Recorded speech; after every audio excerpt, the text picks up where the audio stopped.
Hello, my name is Voya and welcome to my deep guide, and in today's video we are checking the Boox Note Air 4C, and it's an in-depth review. Not a guide, but an in-depth review nonetheless.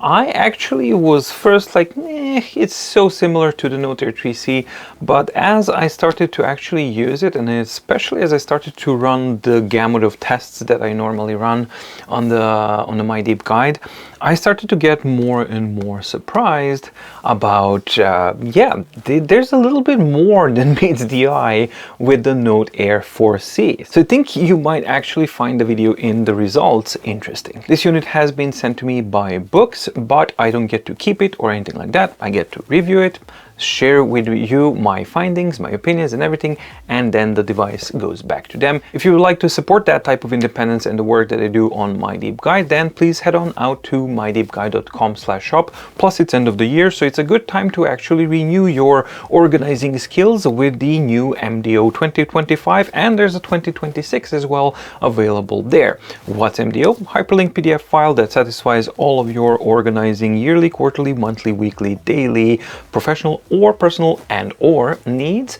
And also you can find the MMP, which is My Deep Guide Meeting Planner, which is also a hyperlink PDF file that satisfies all of your meeting planning needs. If any of that sounds interesting, check the links in the description below to find out more about these products and see if they are for you or not. But either way, purchasing of these products directly supports independence of My Deep Guide, so thank you so much. Now onwards with the Note Air 4C. If you're not familiar with this device, what it is, here's a simple kind of look at it. So this is a 10.3-inch Color e-ink Android 13 powered tablet. It is both a Color e-reader and a Color e-note-taking device because it is equipped with a Wacom EMR layer, which means that you can use any EMR stylus, but it does come with an EMR stylus of its own already. But if you don't prefer that one, you can use another one, for example like the Kindle Scribe Premium Pen, which is an excellent one. It also has a button and an eraser, both of which actually function with this device. Overall, it is a very nice looking device, very portable. It is 420 grams heavy. This is also an Android 13 powered tablet with a full-on Google Play Store certification, which means that you can install and run and use Google Play apps that rely on Google Play services and any other app that you may want to use on a platform like this. For all intents and purposes, this is a very, very powerful and flexible e-ink tablet. The specifications of the Note Air 4C are virtually identical to the Note Air 3C. They both have the same Kaleido 3 color screen, same 300 ppi black and white, 150 ppi color resolution. They do not have the same octa-core CPU. There is a different version of an octa-core CPU in the Note Air 4C. Both are BSR enabled devices. More on that a little bit later, which on paper is the same, but actually performance related things are a little bit different. Both have adjustable front light, which also is a little bit different. Both have micro SD card slots, which is the same. Fingerprint lock, the same. Auto rotation. It has 6 GB of RAM as opposed to 4 GB of RAM on the Note Air 3C. Both support Boox magnetic stylus, magnetic case, Android 13 on the 4C versus Android 12 on the 3C, and yeah, everything else is pretty much the same, including the price as well. Design and build quality of the Note Air 4C is really, really good. So this is a matured design that has gone, this is already a 6th iteration now of the Note Air housing that has seen virtually no hardware changes whatsoever. So from the moment when the Note Air 1 came out, it looked exactly the same like the Note Air 4C does. So at a glance, there's nothing really different. This is an all aluminum alloy unibody with the glass panel front screen on the top. Everything is executed in a really, really nice way, very, very precise, and all of the details just, fitting, everything is nice. There's nothing kind of sticking out or feeling uncomfortable or anything like that. So this feels like a really high quality device, and I enjoyed using and owning the Note Air 1 immensely. Then I upgraded to the Note Air 3C, and I'm enjoying using that now for well over a year. So there's something to be said about a design that stands the test of time, and I think that this is one of those designs. Naturally, it's not going to be for everyone, so some people are going to mind the fact that it's a metal construction. Therefore, of course, you will have weight, which is 420 grams, and maybe some people don't like the wider edge or something like that, so that's totally fine. But for this type of design and this type of purpose and use case scenario, I think that this design is a really good one. The only thing that I think is like a missed opportunity, especially because this is a 6th iteration, it's the absence of anti-skid rubber feet. Granted, if you are constantly using the device in the cover, then of course you don't have that issue, but it would be nice that we actually see some attention to detail, especially because this is a 6th iteration. The layout of the device is fairly simple. You have a flat screen panel on the top, which is glass. We have paper-like-ish, so not fully scratchy, but something in between that actually reflects in a really good way, meaning that it dims reflections and it dulls them down. It's not perfect, but it does a really good job. Note Air 4C is using a thinner glass panel on top, which actually allows more give. This is the same type of glass panel that they used on the Note Air 3C, which is a really important addition for the writing experience, because unlike other glass panels that you have, for example, even in Go 10.3, which is an excellent device, but when you write on it, you do feel that pushback that you simply don't feel on the Note Air 3C or the 4C. And this is something that's more akin to a feeling of Mobius flexible type of display rather than a traditional HD Carta type of display. And that's something that's really nice to see that it's stayed, and that positive aspect of the Note Air 3C is here on the 4C as well. On the side, you have stereo speakers, you have microphones, you have a USB-C for data communication and OTG capabilities. Micro SD card slot is right next to it. Then you have the power and fingerprint reader on the top, nothing else here.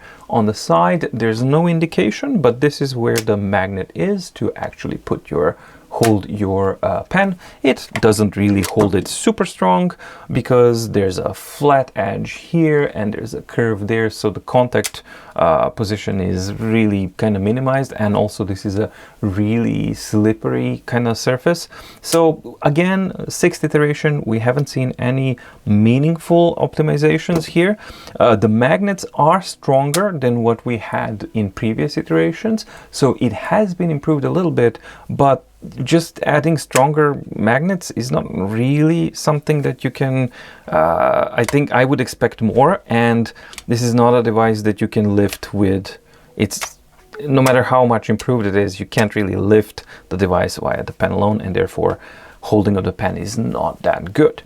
On the bottom, we don't have anything. On the back, clean affair. As I said, no rubber feet or anything like that. You just have these orange lines here, which are plastic lines that allow for the transmittance of wireless signals. And that's pretty much it. Screen and image quality on the Note Air 4C is for a Kaleido 3 panel device, really good, like it was on the Note Air 3C, but that is a big and important caveat to keep in mind, because Kaleido 3 technology is such that it carries inherent negative points. 3 most important ones. First one is the inherent darkness of the white color, how white the color is displayed. And this one is because of the second fault, which is that the way that the Kaleido panel actually produces colors is by having a passive color matrix, which is like a colored stencil on top of a black and white screen. And then your black and white ink particles actually pass through these RGB strips that are permanently painted on top of the screen, and that gives you an illusion of color. Unfortunately, that means that when you have pure black or white pixels or ink particles, they also need to pass through that, which is not such a big problem on black content, but for the whiteness you get this kind of grayish like type of color rather than a light gray color. And of course it's darker than it is on a traditional e-ink screen. Generally speaking, there is a third also negative point for Kaleido 3 panels, which means that in color content they do tend to have issues with ghosting, but since this is a BSR enabled device, that really remedies the third issue in a really good way. So basically what you have to contend with and you have to accept as a compromise is, if you want color content on an e-ink panel that's using a Kaleido 3 screen, then you need to accept that your content will be darker, the contrast will be weaker than it is on a traditional e-ink screen, and that you will have that permanent stencil on top of the content, which for some users can actually become a little bit kind of weird if your vision is such that you notice these tiny little details. Normally you don't notice it, but what you do actually get to see is that despite this being a 300 ppi black and white content, so here the characters are black and white, this does introduce a tiny bit of fuzziness on the edges because of those RGB strips that are permanently on top of any content that is displayed on a Kaleido 3 panel. Boox tablets and the environment, they have multiple screen refresh modes, but that also depends which app you are in. So if you are using a default Neo Reader app, then this will actually be a little bit different than in system-wide refresh modes.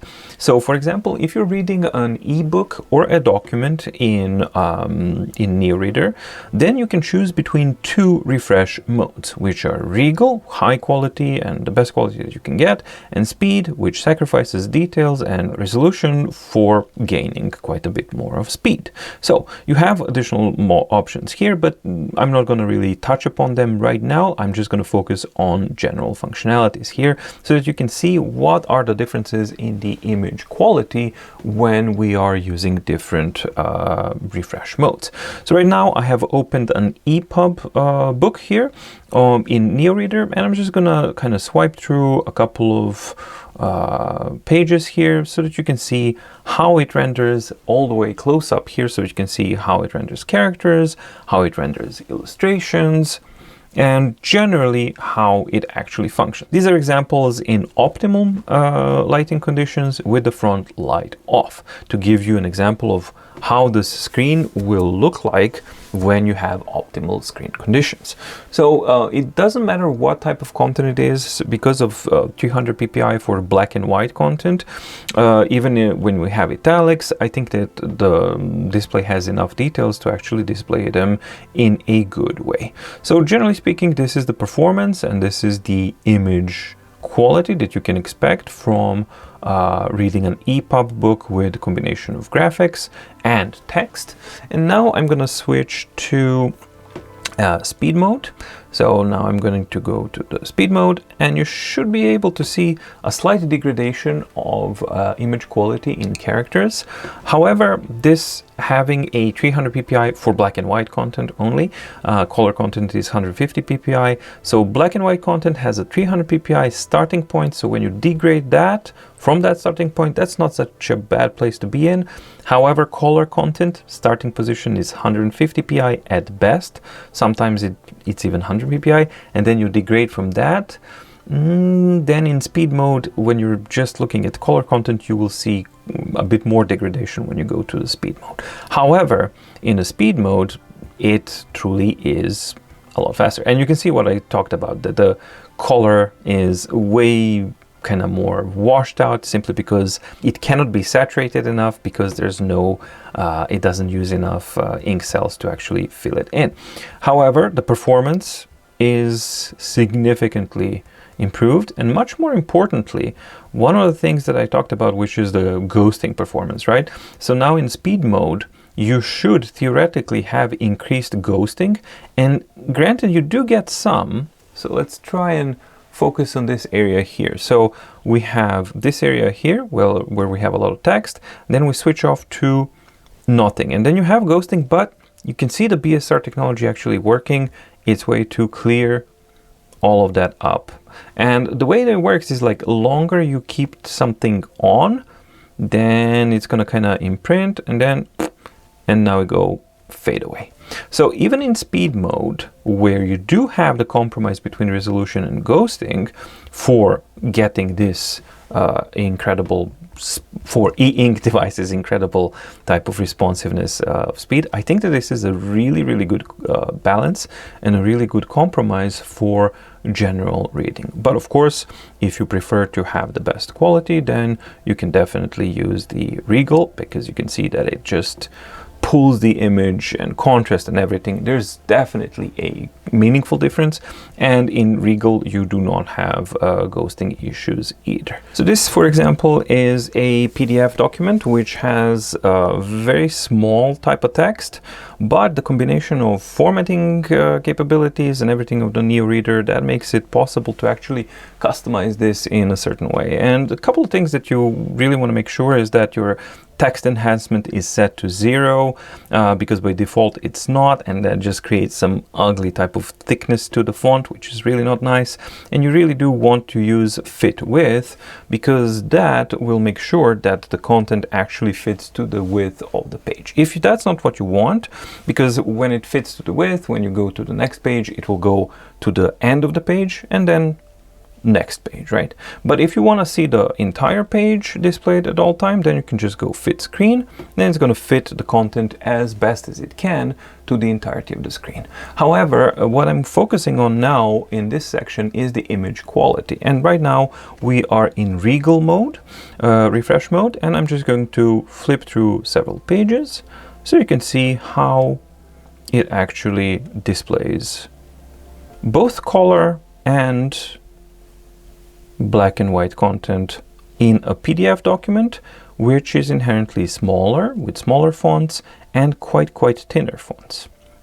To my eyes, this works really, really well, even in really dense text situations like this. So then we're going to switch over to speed mode. And I know that this is out of frame, but I want you to see the change. So now I'm going to change to speed mode here. And some of you may have noticed the difference. So in super thin fonts like this, what's going to happen is that you're going to lose a little bit of details because it's reducing the resolution. So you can lose a little bit of contrast and things like that, but you gain a ton of speed. Now, this is not the end of the world, because you do have these controls that I've shown. So if it happens that you have a combination of super small fonts like these, and then you want to use speed mode, for example, then you can use text enhancement, for example, so that you can pump up the visibility of text when you're using a speed mode. And then you can actually just kind of customize the look and the image quality of any of the document that you may be working on. My personal preference is not to use the text enhancement, but I just wanted to kind of show you that you do have that option, and the performance is really, really fast. All right, so now I've opened up an ebook in Kindle app, but before I start going through all of that, I want to show you what are the refresh modes that you have now. So now in this situation, when we are not in Neo Reader, which is the native reader of the Boox platform, any other third-party app will have these options for refresh modes, and you will have HD mode as a good display effect suitable for general text reading. Then you will have balanced, which slightly heavier ghosting suitable for thumbing through documents. Fast with slight detail loss suitable for browsing websites. Ultra fast with heavy detail loss suitable for playing videos, and Regal, which has minimal ghosting, slight flickering on dark backgrounds, and suitable for light colored backgrounds. Now I'm going to start with HD mode, and I'm just going to keep it focused here. So I'm going to kind of thumb through different pages here so you can see what the how it looks like and what the image quality is like. Okay, so now we're going to switch to balanced, Okay, so now we're in balanced mode. You can see that it's now actually having enough speed to show animation here. Now, this is not necessarily a good thing, because whenever you have animated content on an e-ink device, you are introducing ghosting that doesn't necessarily have to happen. Some apps will let you disable the animation and things like that. I think that the BSR technology does work pretty well because it's trying to clear things up. But for me personally, I'm not really in a hurry when I'm using a ebook, and I do prefer to actually use HD or Regal mode. So now let's move to fast mode, where we have further degradation of resolution and more ghosting. And now you're starting to see the problem of sliding and animated pages, because we are introducing more and more ghosting. So yes, it's definitely faster with the flipping of pages, but we have both degradation of resolution and more ghosting. And then when you go to ultra fast, we lose more contrast, we gain a lot more speed. Now it's like fully fast, like really fast, but we get quite a bit of ghosting, and we lose quite a bit of details, and we lose a little bit more of contrast. And then we can go to Regal, which is basically a nice, for me, the nicest representation of text fonts on this device, because it simply just manages to handle the curves and the intricate details of good fonts. I think it manages it in a good way, and I like the way that it fades between them, and of course you have no ghosting whatsoever. Of course, it's the slowest. So what you're trading with these different refresh modes is resolution, ghosting, and in some cases contrast. Let's go on to Kobo now. Here we are in Kobo, and in Kobo I can actually disable the animation in a successful way. So we don't have to, hopefully we won't need to deal with the animation thing, but I've noticed that it also depends which Android version you have, and then which version of the app it downloads. But I think that on Android 13, which is what we have here, I think that the animation is going to remain turned off even when we increase the refresh mode speed here. So this is how it looks like in HD mode. Again, very similar. So I'm just going to go quite quickly through different modes. So this is balanced, and here you can see when we don't have animation, it is possible to have quite a good performance, basically matching the speed mode of the Neo reader. Then we can go to fast. That's even faster. So now it's like really quick in how it responds. And then you can go to ultra fast. And yeah, I mean, at this point, there's no point in getting to the ultra fast when you don't use any kind of animations. Let's go to Regal. And for me, again, Regal is the nicest refresh mode for text rendering, and it also has that nice kind of fade that really minimizes ghosting in a good way. In comic books, I'm still in a Kobo app, but that's where I have my comic books. You can of course have both color and black and white content combined, and currently we are in Regal refresh mode. So I'm just going to thumb through a couple of pages here so you can see what the ghosting performance is like.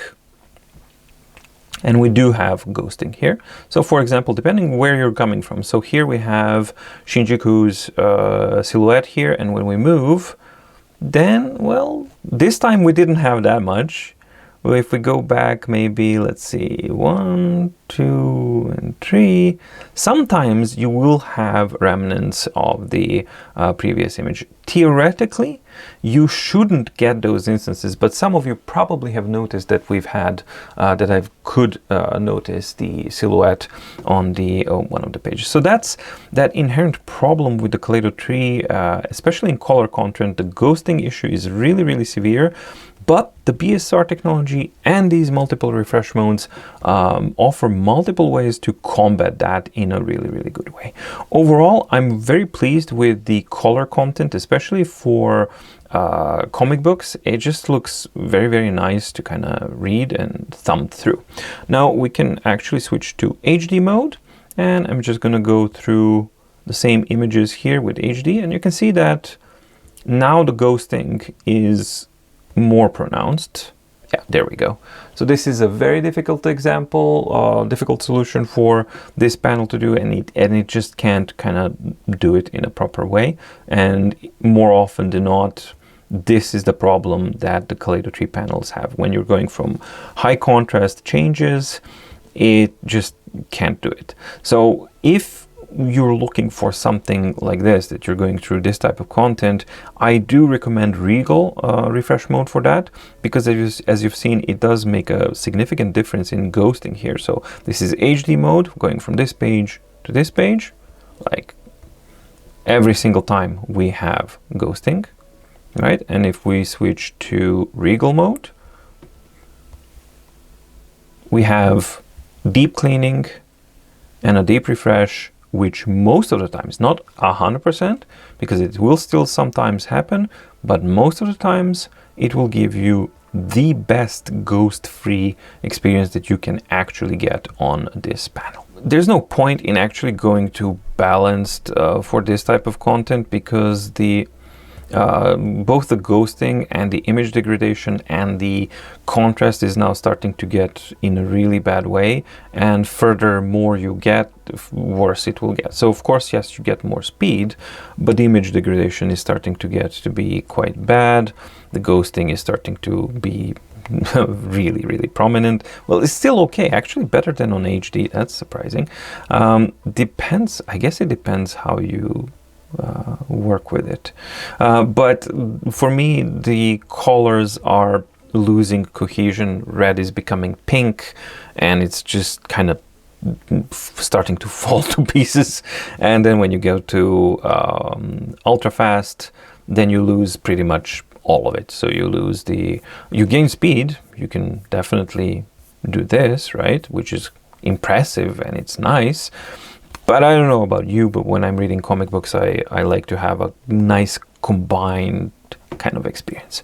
So I'm going to go back to Regal now, and I'm going to switch to the black and white portion of the comic book, so that you can see how it actually works on the comic books themselves, the text boxes, the drawings, the contrasts, and pretty much everything. So this is in Regal mode. Then we're going to go into HD mode, which gains a bit more speed. But as you've seen previously, in color content we had a lot of ghosting, but with black and white content this panel doesn't have that much problems, and then you won't actually have that issue in black and white content. So that's why I separated the color and black and white sections, because this panel really does behave very differently in black and white content and color content. So now let's go to balanced. And for me, balanced actually for black and white comics on this panel works really well, because that resolution degradation, it just kind of pops it up and makes it a little bit sharper. Sure, yeah, you lose a little bit of details, but you gain quite a bit of speed, and it becomes very responsive. I'm not really too interested in swiping when reading, but just showing you how it works.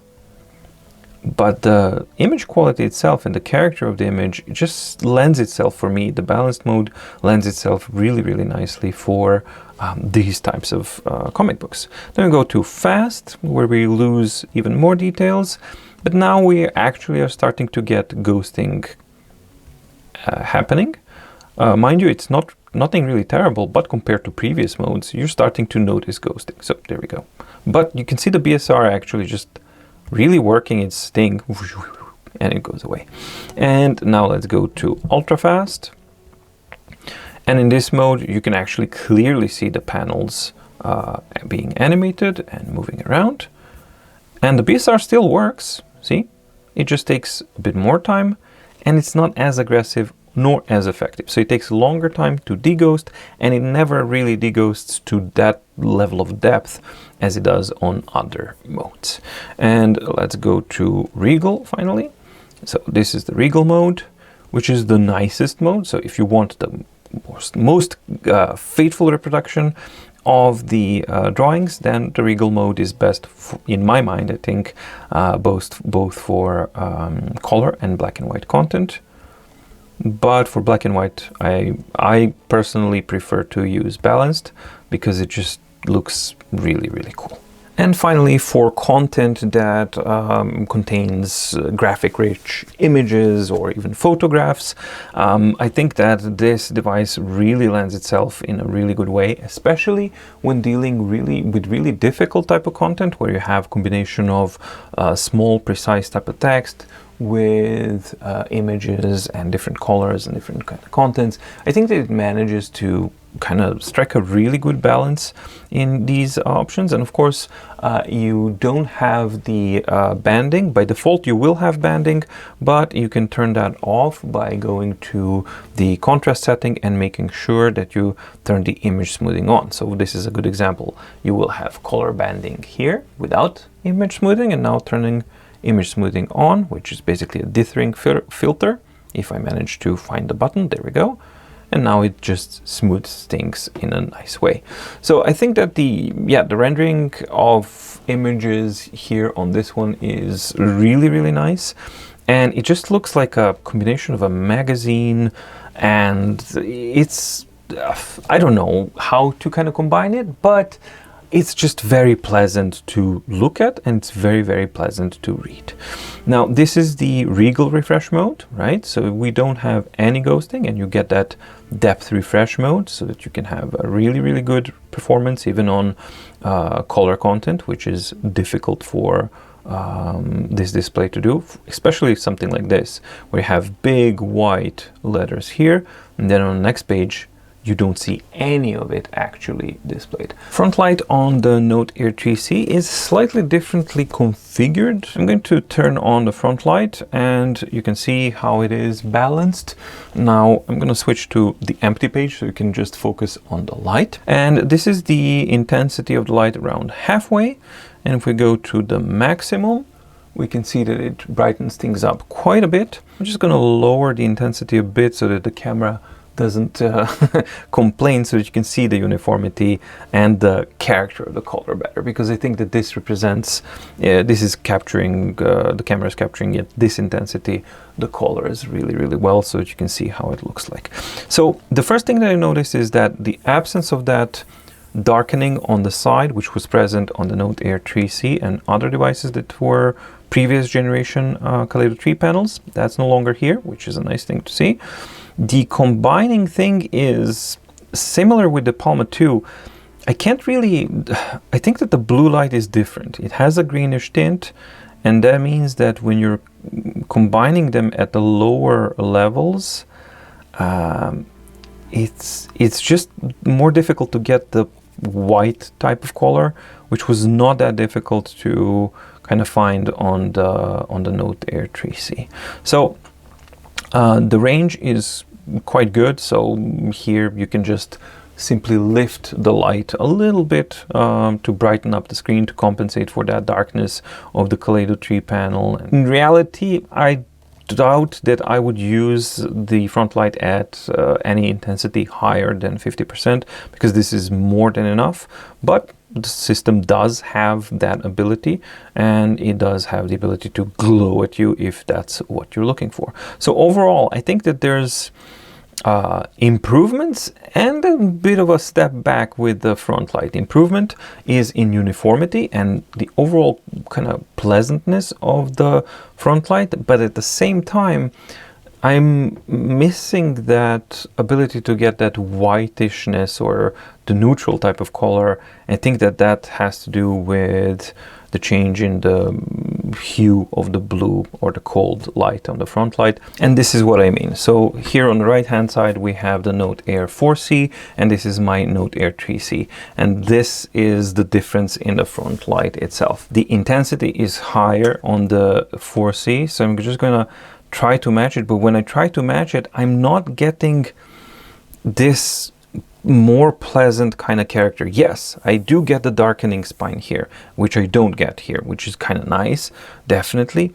But the overall character of the front light is just more pleasant on the 3C for me, at least. And you can see that the it is, I don't know, I really don't know what it is. I first thought that it was intensity, But even when I lower the intensity, it's simply the character of the light that is different. But most importantly, for me, the biggest difference is that when I try to balance these things to kind of get a whitish color, I'm really not sure how much the camera is going to be able to pick up, but I can't get I can get it to glow, but I can't get the whiteness that I can get here at lower intensities, yeah, on this one. So I can get close, but it's just simply the character of the front light.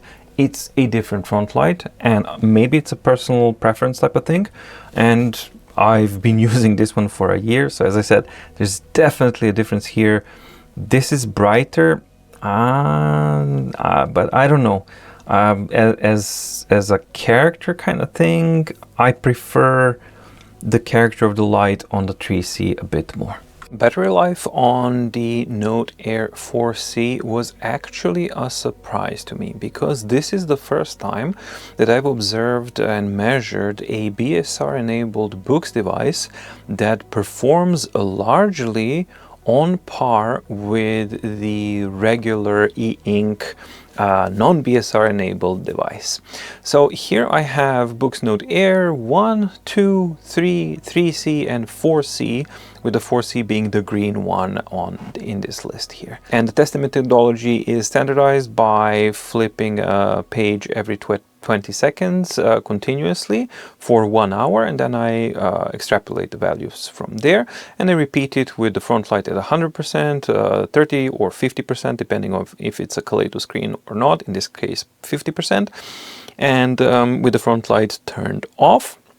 And the same thing is done with the writing, where I continuously write for half an hour, and then I extrapolate the value with the front light at 50% and then front light at 0%. The blue one is Note Air 3C, which in the same conditions, same test, same type of everything.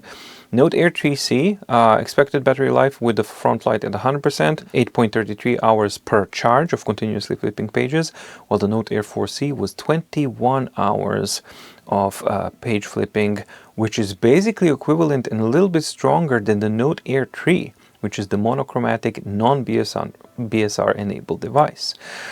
Then when we lowered the front light down to 50%, the Note Air 3C was 14.28 hours per charge, while Note Air 4C was at around 50 hours, which is basically equivalent of the Note Air 2. Note Air 3 was a little bit better at 66, and when the front light was completely turned off, Note Air 3C was averaging out at 14.28 still, while Note Air 4C surges ahead at 66 hours per charge of continuous flipping pages. At this point, with the front light turned off, all of the non-BSR enabled devices do overtake the Note Air 4C, but this is a significant jump in battery life, and the first time that I actually see a BSR enabled device to actually have this type of battery life. Then we have the writing performance, where it is still better than the Note Air 3C, but the difference is a little bit smaller, because Note Air 3C was at 7.14 or 7.69 hours per charge, while the Note Air 4C was steady at 8.33 hours per charge of continuously writing, which is an excellent result in its own right, but the reading result here definitely speaks to one of two things, and that's going to be interesting to see. Either the BSR chip that they are using on the Note Air 4C is of a newer generation that is able to turn itself on or off, or the OS 4 version has an optimization where in HD mode or in Regal mode it maybe bypasses and doesn't use the BSR, or it uses it in a more efficient manner. Either way, I think that this result definitely warrants a retest on the Note Air 3C to see if similar optimizations have been silently introduced in one of the previous updates, because this was done when with one of the first updates on the Note Air 3C.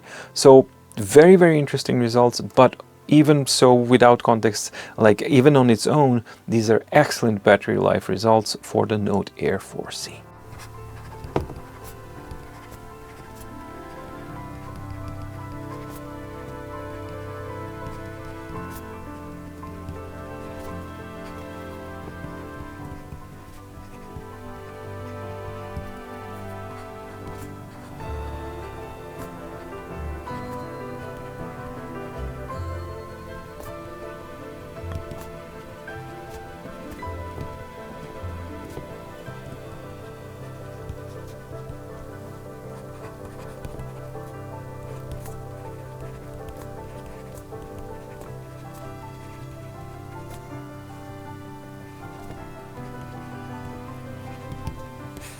Writing experience on the Note Air 4C is excellent, and it very, very closely resembles, it's virtually identical to the one on the Note Air 3C, and in my book that is a very good thing, because Note Air 3C is one of the most comfortable and most enjoyable devices that I have been using for writing in a long, long time. And I have been using a lot of devices, and a lot of devices went through my hands, and a lot of pens and things like that.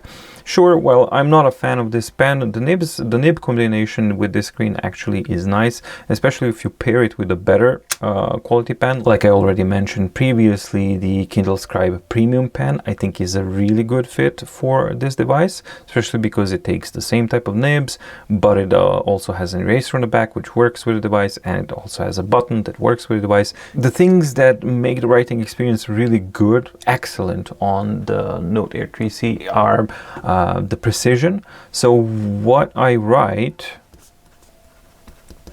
is actually what I'm writing on the device. It's capturing exactly what it is that I'm writing. It's not optimizing too much, and it's striking a really good balance so that what's displayed is basically feels like the content that I'm writing, which is not really that often the case. It's majority of devices do an interpretation. The end result is that you don't have the precision or the authenticity of the things that are written and the content that's on the screen. So that for me is point number one, because I do feel connected with the content there, and what's displayed is displayed in a very, very nice way.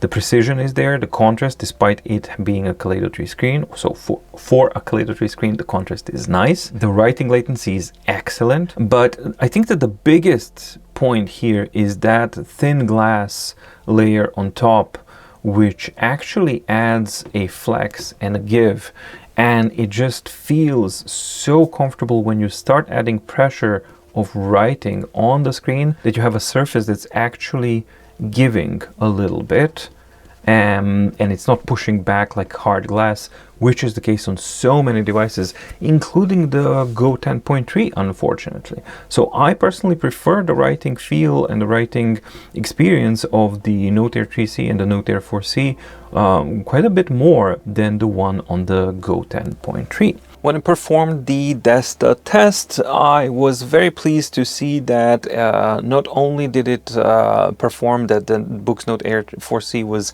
able to match the speed of Note Air 3C, but it is actually a little bit faster, and much more importantly, it is far more consistent than what I managed to get when I was originally testing the Note Air 3C.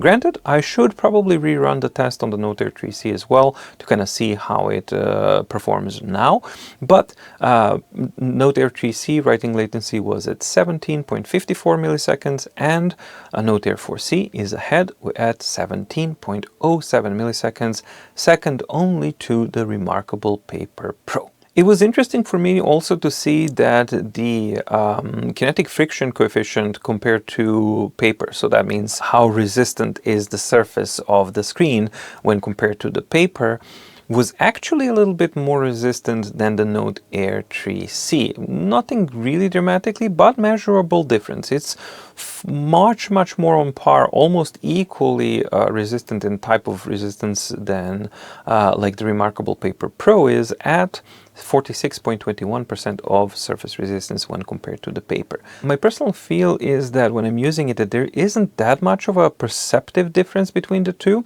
but the result was consistent enough that it's like that. This could also be a false reading here because of that original stickiness, because this is a brand new device and it hasn't been used and it hasn't been really oiled up, so to speak. So that can cause this kind of reading and this kind of difference. I can see the difference in the measurements, but I can't really feel that difference when using the device. Surface to screen distance is the expected 1 millimeter, and this is the exact same amount that we've seen on the Note Air 3C as well. So no surprises there. OS 4 streamlines a lot the usage of notebooks and creation of notebooks. And you will notice that immediately when you just go to create, now you are introduced with this very, very handy type of short menu. So you can just add a quick note, you can add text notes or handwritten notes. When you go to handwritten notes, it will present you with the old options, which is fine, but this option itself, it just works well, but it also adds something new, which is from local file. And before I go to that, that one's important because that's a big new thing, is if you go to regular creation here, it just says like custom, support PDF and image, and you can add custom templates that you can just hold here.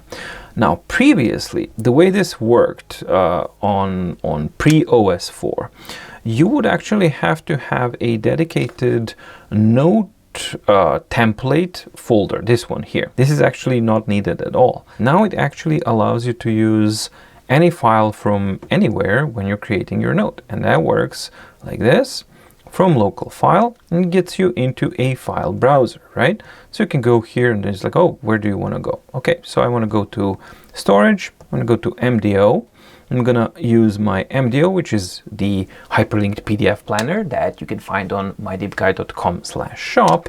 And previously, while you could import, for example, MDO into a notebook template, this is, by the way, 1,800 pages and over 11,000 hyperlinks document that it's dealing and processing now.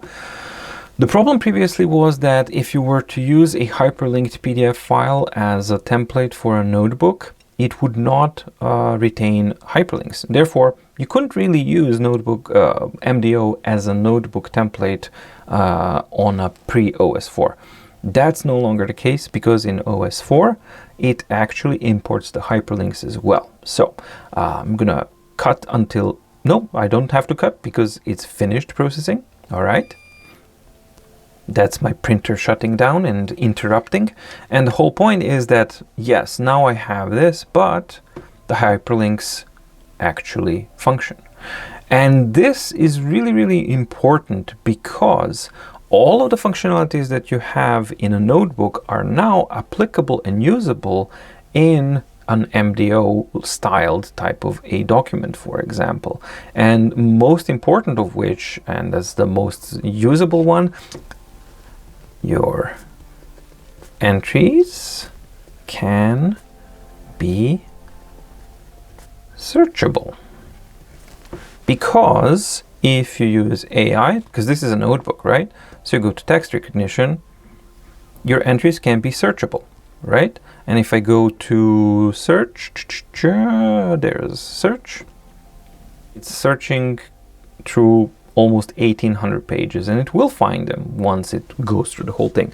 But each time it will have to go through that. So you do have an option to enable background recognition in a notebook, which will consume a little bit more battery and things like that. And then the search functionality should be faster, because on large documents like this, every time you do a search, it's gonna have to do it like this one. And I think that using that option should speed things up quite a bit more. So I'm gonna try and let it be and see if it's gonna find it. And in this case, it didn't find. Oh, I don't have your can, I have your entries. So now I would have to go your entries. Let's try again, but this time I'm gonna speed things up. And there we go. Now that I had a good one, then it actually found it. And already now, after the first search, the second search, while still slow, it was actually considerably faster. So once you do get the search there, you can tap on the page and it will take you to the page. So that is a major advantage over the OS 3, whichever version, that you can actually use complex hyperlinked PDF organizer files such as MDO, for example, and all of your entries are searchable. That's a big plus. I know people are going to be interested for the pencil. Do we have... Yes, we do. We have tilt detection implemented here. So Boox OS 4 does have that bag, so that's an interesting thing to see. The colors representation is okay. I mean, it works, but it's gonna depend on the refresh mode, and you're gonna get a lot of ghosting here when you're dealing with this, and then you're gonna get a lot of different type of interpretations. And here I'm trying to get an effect that I find particularly unpleasant, which is, there we go. I hope that the camera can pick it up before it refreshes. You see that kind of, whatever you want to call it, interlacing here? That's basically exposing that matrix on top. And of course this will refresh, so if I hit refresh here, but either way, my experience was that it's really nice to have an option to add some color markings and things like that, but it's not generally something that I've been using quite a lot for writing on my Note 3C because the functionalities are the same.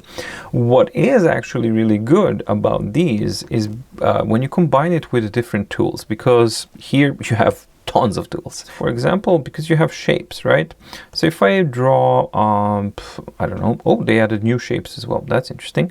So let's say I add a cube. Let's see how that works, because that's new. So I'm adding a cube that has these points, and then you can adjust it with these transforms.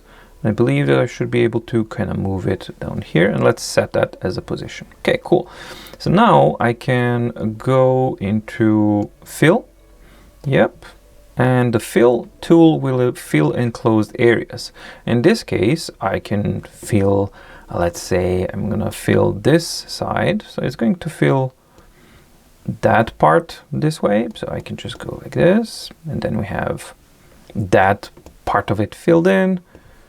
Or I can maybe just use a different color here to kind of add to the sides, etc, etc. For example, I take this, I create it like this, for example, and set it down, and then I would give it a color code of some sort. So let's say yellow, and then when it's yellow, that's fine. And then in here, my title, right? And then I can actually copy paste this and then use it to create a bigger line, because it can then go through here. But again, you don't really have to use these crude tools because you do have shapes, right? And these shapes include lines as well and arrows as well. I would then add an arrow that goes from here to here, and now that they've added these points, they don't really lock onto the point here, but you can actually change it so that it goes that way. I don't understand why it changed the direction, the arrow itself, but okay, I'll rotate it this way so I can have an arrow that points to here, and then I can add another box, etc, etc. So for me, this is my practical use of these tools and a combination of these tools. What you may want to use it for, it's entirely up to you.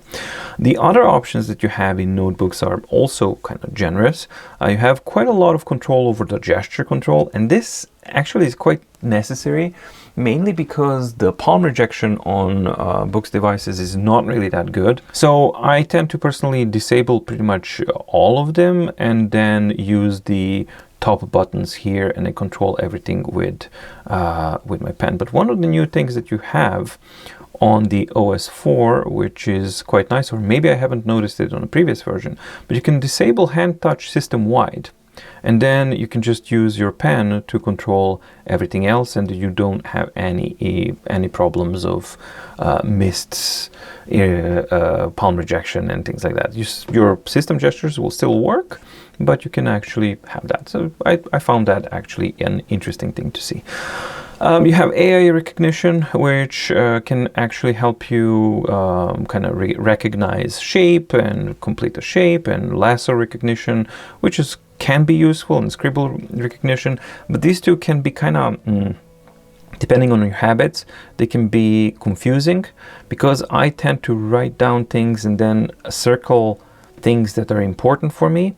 And then if I forget that this is on, it will just keep on lasso selecting them and things like that. So it really depends what your habits are, but the options are certainly there. And of course you have AI text recognition, which would recognize the entire page or the document or whatever you make it as a setting. So notebooks have the capability of doing text recognition. Documents do not have that. Then you have your lasso tool, you have page operations, sync operations, and then you have even more operations here, such as text box, search, and recorder, because you can add recorder elements to record your audio, which is then as an object placed around the page here, and all sorts of really interesting and good things. While you do have a lot of these options, implementation of all of them is not really that great. Some which are really important are problematic. So for me, for example, linking sucks. Why? Right? Because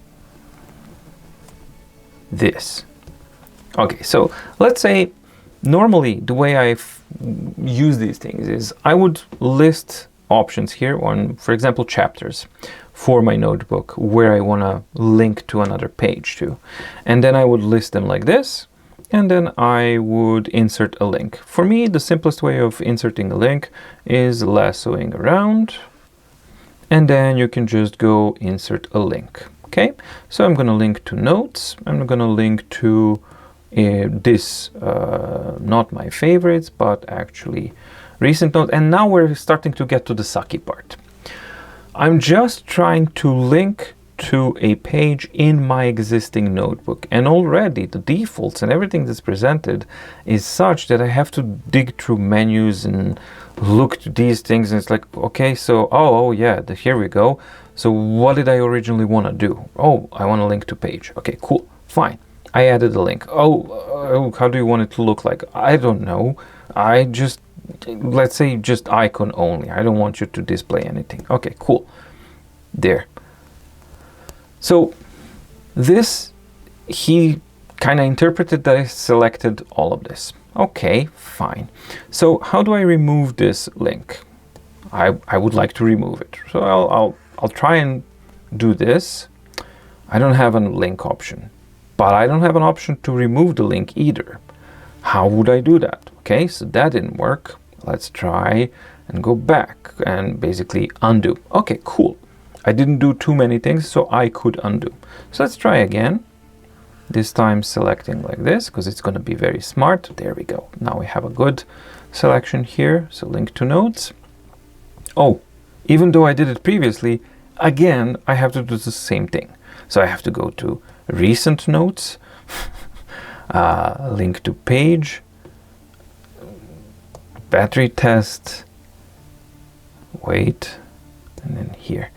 Coming from a super note, this functionality, so yes, you can link to pages, which is great. And then this is where my icon ends up. This is where the linking icon is, exactly one line underneath, exactly interfering with my next line. And furthermore, even if that didn't piss you off, which to me it's like, I do not want that to work that way. It's terrible. The way you activate it is one press so that it goes, and then you press again, and then it goes. So linking is there, but the implementation of it is dreadful. I mean, it's so bad that I avoid using it. Thankfully, now you have another option here in OS 4. So I'm going to try and undo enough times to get rid of the link, but I can't. And this is another thing that I wanted to show you, because sometimes the undo will get rid of the link that you created, sometimes it won't. So how am I supposed to get rid of the link that I no longer want? Oh, nope. So I have this, nope. So I do not have an option to get rid of it. Furthermore, you can add links on top of links and you can create such a mess. You do have a new thing, and that is to add an outline. Now, ideally, again, coming from Supernote, what I'm used to is headings.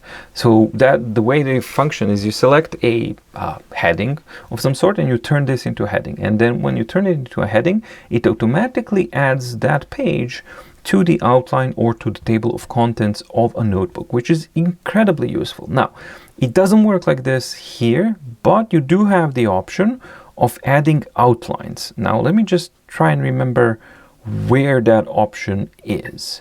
There we go. So if you go to the pages and then you have outline, you can add it by going to long pressing the page or from the thumbnail, right? So that's the instructions that they're giving. So I long press a page and then it gives you the hidden option of add to outline. As if we didn't have enough stuff here, there's more stuff here that's kind of hidden. But okay, cool. Add to outline, and then you can add a title. And again, I wouldn't need to add a title if I was able to just use the selection, text recognition, and just add a freaking heading, because we know how it already is supposed to work. Supernote did it, and it has been doing it really, really well for a long time. This is just so many obstacles in a way. Yes, you can add headings in notebooks now on the Boox platform, but again, it sucks. So it sucks, right? And then we just go okay, and finally it's added, and then we have the it sucks heading that's added there. So yes, you do finally have the option of building your own table of contents in notebooks, but like I've demonstrated with the linking capabilities and functionalities, while those functionalities are there, it doesn't mean that they work the way that will make them comfortable to use on a day-to-day basis. The single CPU core performance is actually quite significantly better than the Note Air 3C SoC had.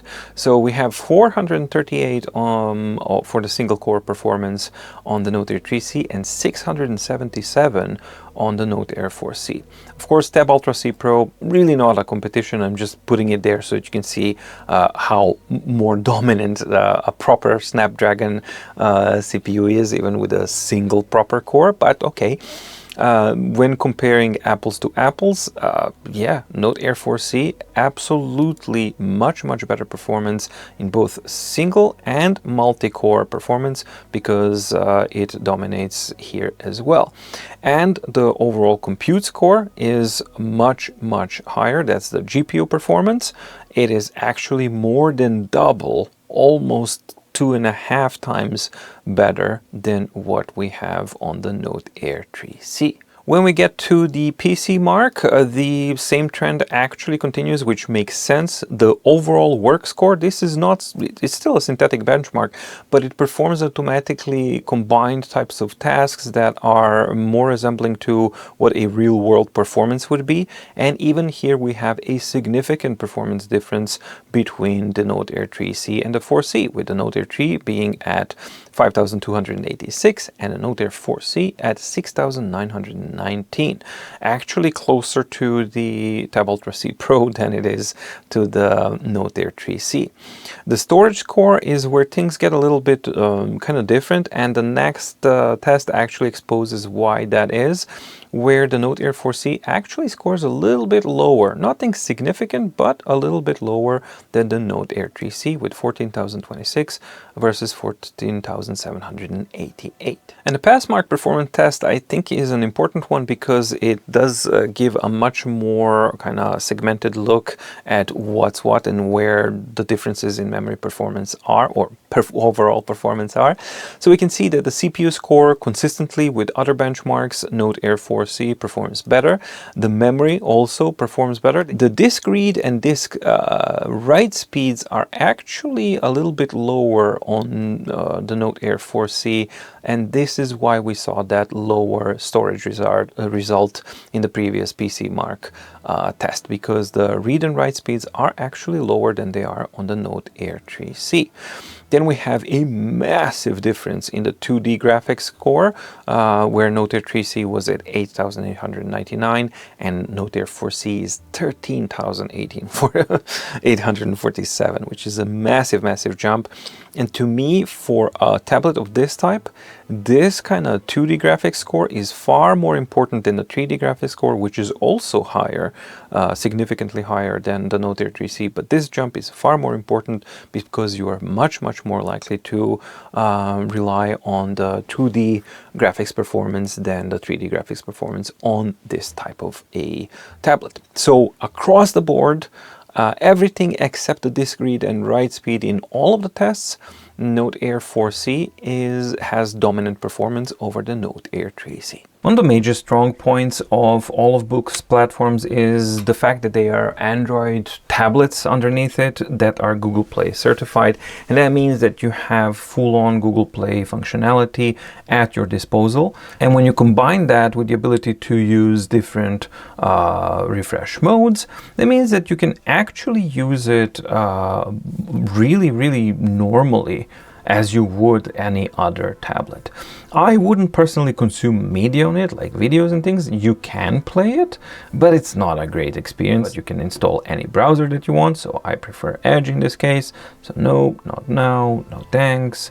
But you can use this for media consumption and for browsing and just doing your own regular type of activities that you normally would. And for me, all of this that you've seen is now in balanced mode. And I find myself using balanced mode for basically anything other than reading and writing, because it's simply that good. It just creates a really good balance, no pun intended. And the color content is satisfactory for an e-ink device. I think that this is more than good enough from what I would expect from a tablet like this. Obviously, you cannot compare it to an LCD or an OLED display. That's not what it's supposed to do. So it's just there to kind of represent some color content, and that's, for me, good enough. On top of all of that, you do have a lot of functionalities. FreeMark is an option that actually basically it takes a screenshot of whatever is on the screen currently, and you can write on it, and then you can just save it if you want, and it saves it, and then you close, and that's that. So it's a really handy tool to take a screenshot, put a note down, and send that onwards to somebody else.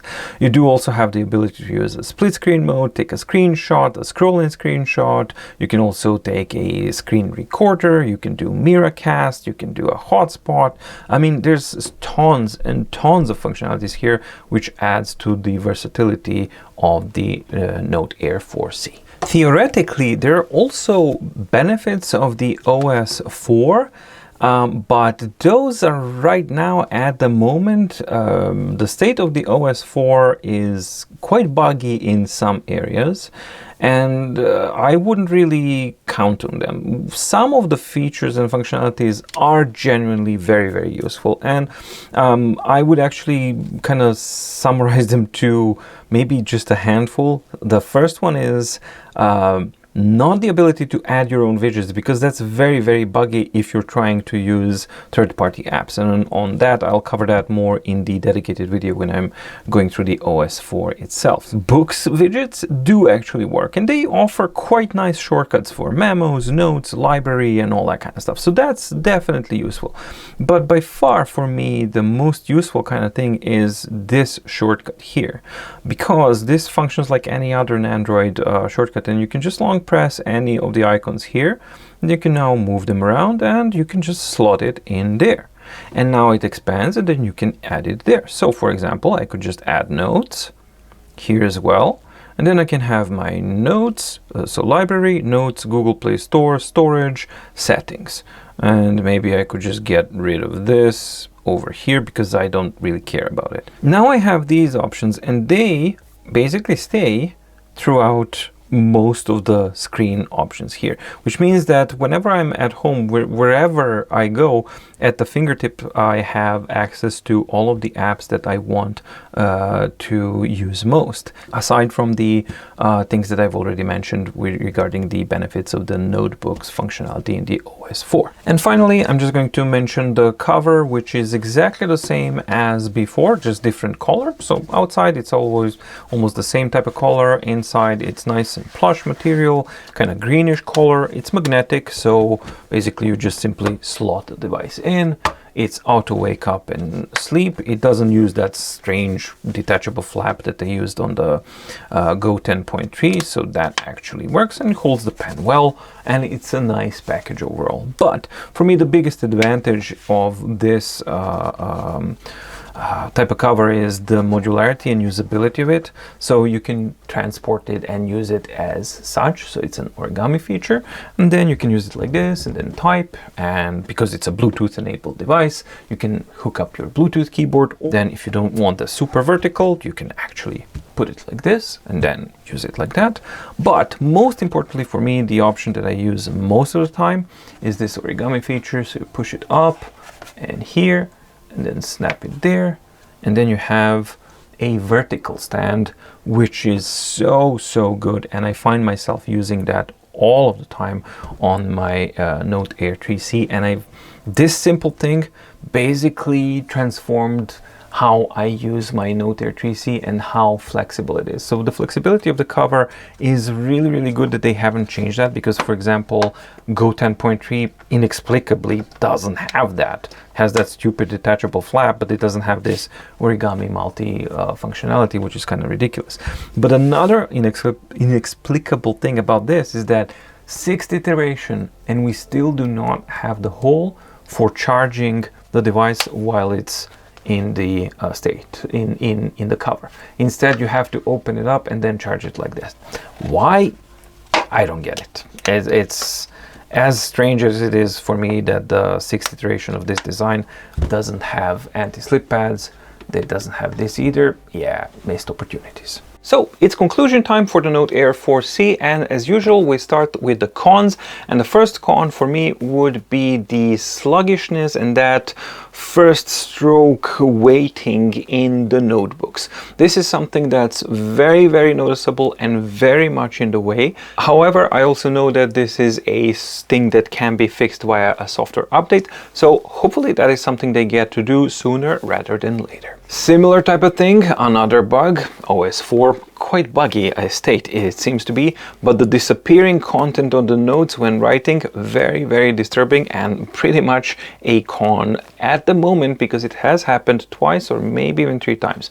Third one was very little, but it still did happen, but on 2 occasions it happened quite a huge portion of the page actually just disappeared and I couldn't get it back. And in relation to that, just general OS 4 state, while it does promise to have a lot to offer, and it does have a lot to offer, the overall state currently is that it's full of bugs and instabilities, and that, as it is right now, is a con that you have to be aware of. Of course, over time, this is something that I expect to be improved and fixed and all of these things, but right now, as of making of the video, this is actually a very real con that you have to take into consideration. Some aspects of the user experience and of the user interface, although There are improvements, absolutely there are, but there are also some areas that require excessive menu diving or excessive number of steps that are absolutely unnecessary, and there's just an overall inequality and a non-balance between different sections and different operations that you keep doing on this platform. So while the OS 4 does bring some improvements, absolutely does, as far as streamlining the usability of the overall user experience, there's a lot of them still left there, and there's a lot of work left to do to streamline further the whole experience. So yes, it's getting better, but the user experience, menu diving, unnecessary touches, unnecessary steps, and the overall confusion would still be a general type of negative point for Boox platform, and Note Air 4C not excluded. Inherent negative aspects of the Kaleido tree technology, which Note Air 4C is using and therefore cannot avoid. And which are those? Well, the darkness of the screen and the matrix, color matrix on top of content that introduces fuzziness, decreases contrast, and decreases clarity overall. No anti-slip pads on the back, even though this is the 6th iteration of the same design. And in that direction, no cutout on the cover for USB powering while the device is in the cover. And now on to the pros. And I gotta start with the writing experience. It's not different at all from the Note Air 3C, and that's a good thing, because for me personally, from the myriad of devices that I've tried, the best overall balance and comfort, writing experience, all of it, I think for me is Note Air 3C, and considering that this one has the same exact type of feel, that translates onto the Note Air 4C as well. This is especially true if you actually upgrade your experience with a better pen, something like the Kindle Scribe Premium pen, because then the whole thing becomes a really, really nice thing. Excellent writing latency, even better than it is on the Note Air 3C. Significantly improved battery life efficiency over the Note Air 3C, and this thus far is the best performing BSR enabled device so far that I have tested and measured. Overall, excellent image quality performance, and especially excellent de-ghosting performance for a Kaleido tree panel. However, you need to be in the correct mode for the correct expectations. So you need to learn the refresh modes and all of that kind of stuff. That's why I spent actually quite a bit of time in this video to show you the differences between these things, because I keep getting quite a few messages and I see comments and things like that where it's like, oh, I can't get results like that. You have to adapt to your needs. There's no one mode fits all, because this is inherently, Kaleido tree is, as I keep saying, dead-end technology, flawed technology, but somehow they are managing to kind of squeeze the every little bit that they can out of it. And as such, I think that the Note Air 4C is doing an excellent job there. Notebook usability and functionality and streamlined approach to it, real-world usability, has been significantly improved with the OS 4. Granted, that's going to kind of dim away once other devices get the OS 4 as well, but still, it doesn't take it away from Note Air 4C. And especially a really, really big benefit is that now you can import a complex hyperlinked PDF files such as the MDO or MMP onto the as notebook templates that retain hyperlinks, and then you can also use all of the notebook features such as linking, outlining, if you can handle the really in the way user interface, but the functionalities are there, and that makes the currently the functionalities and abilities that you can do with the Note Air 4C significantly better than what we've seen with the 3C. And despite that the cover does not have the hole for charging, it is good to see that it is the same type of origami cover that allows you to have multiple different stand positions for landscape vertical, landscape kind of down, and most importantly the portrait stand position, which is exceptionally good to use in real world. So, how to summarize Note Air 4C? Well, for me it was interesting to see that at the first glance and on paper, Note Air 4C seems just like a minor iterative update of the Note Air 3C, and that it should be insignificant. However, that's not really the case. When you dig a little bit deeper and you started to do measured tests, you actually quickly discover that the Note Air 4C is in almost every single respect better by a little or a lot than its predecessor. Performance is better, writing latency is slightly better, battery life is significantly better, and the benefits of the OS 4, if you overlook the bugs and the instabilities or you navigate around them, but the stuff that actually works also offers a significantly better overall experience. So who is the Note Air 4C for? Well, it's not for me because I already own my Note Air 3C and I've had it for well over a year and I'm really happy with it and I use it on a daily basis and I really love this device. So for anyone who already has a Note Air 3C, yes, Note Air 4C definitely has benefits across the board. Whether or not that actually makes sense to you and it's worth it to upgrade, I think that's an individual kind of type of thing. Battery upgrade is absolutely a real deal there, but there's also the con of the OS 4 being buggy and unstable and all that kind of stuff. So for me, this was a very useful experience as well to know that I definitely will not press an update on the OS 4 on my daily driver until that thing is actually in a much more stable state. OS 4 aside, if you were holding out on the Note Air 3C because very specifically, maybe you really didn't want the diminished battery life because of the BSR. Well, then the Note Air 4C really comes in strong in that regards, because it's like Note Air 3C upped a little bit in pretty much across the board, but also significantly better as far as the battery life goes. Note Air 3C is for me one of the best devices that I have owned personally and used on a daily basis, and I have absolutely zero intention of changing it or selling it or moving away from it anytime soon. Now, Note Air 4C is its successor and it's better than the Note Air 3C in almost all respects. So you make your own conclusion about what you want to do, but you have to keep in mind that the current OS state has some issues. Alright, I hope that you found the video informative and or useful. If you did, please like and subscribe and ding the notification bell in the description below to get notified when new videos come out. And also please do let me know in the comments down below what your impression is between the Note Air 3C and 4C. If you own a 3C, are you tempted to buy a 4C? If you've bypassed 3C, are you interested in 4C? And all of that kind of stuff. I'm interested to hear your opinion and basically where you stand as far as these two devices go, because my first impression was, yeah, an interesting iterative update, but once I actually started to use it and dig a little bit deeper, more and more surprises started to come up, and when you actually sum them all up, well, it becomes to be quite an interesting proposition. Thank you so much for watching, stay safe, stay healthy, and see you in the next video. Bye!